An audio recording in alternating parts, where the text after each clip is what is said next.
All right, so sorry about that. So I ran out of space. So getting the most out of your training session in that one day actually puts a lot more stress on your body to recover and make sure that it adapts from that.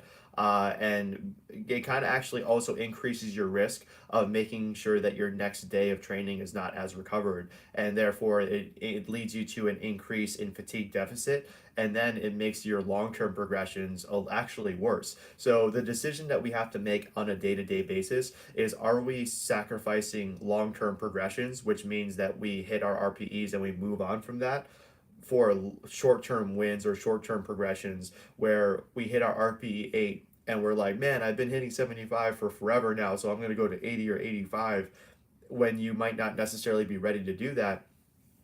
That becomes a big problem because that means that your overall rate of adaptation slows down dramatically, and your rate of your ability to really increase your overall strength and muscle size is really living in that RPE 8 range. So don't sacrifice short-term comforts or short-term wins for long-term growth, because the best way for us to get stronger is to build more muscle so that we can have more muscle fiber to move heavier weights, and for us to work in a range that is not as intense for us, so that way we can recover effectively from it, and we can also practice effectively from it, and we can move on and do other great things like make sure that we're saving enough time and mental and physical energy for studying, for work class, for social obligations, and also for cheerleading.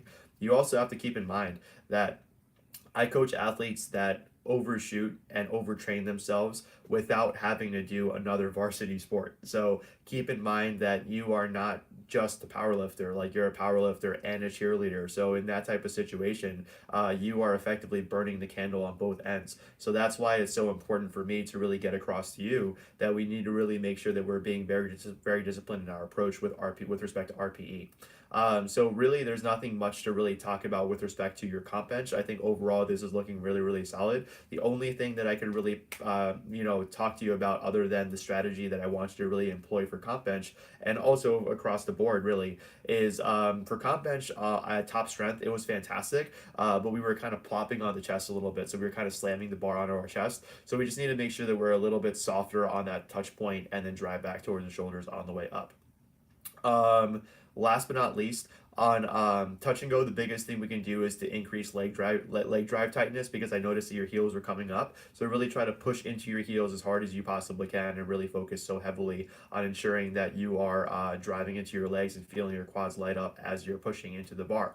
Deadlifts, on the other hand, were looking fantastic. I was very happy with your ability to keep your chest taller. I'm extremely happy with the resets. Keep up the great work with that.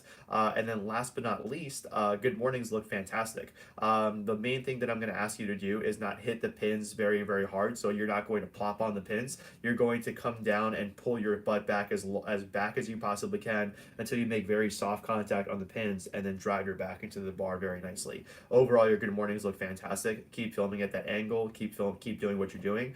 Increase this by 5 pounds a week or so. But I do think that that's going to be very helpful with building your upper back strength and building your posterior chain strength in general. So you should feel this very heavily in your glutes, in your hamstrings, and your spinal erectors. So with that being said, Lisa, keep up the great work. Stay within that pocket. Stay a little bit more disciplined on bench press increases, and try your best to really make wins on a week to week basis rather than on a day to day basis. Otherwise, we'll be okay. All right. So with that being said, Lisa, I hope you have a great rest of your day.